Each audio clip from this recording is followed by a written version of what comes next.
Hello guys, in this video I will show you how to create this OMR sheet in Microsoft Word document. So select layout column 2 or 3. Now type this shortcut key 24 D0. Now press Alt X 24 D1 Alt X 24 D2 Alt X 24 D3 24 D4. Press enter.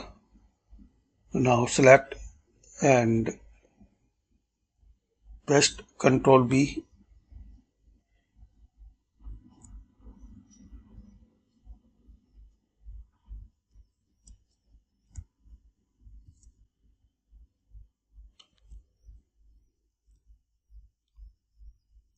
Like this. Just press Ctrl V.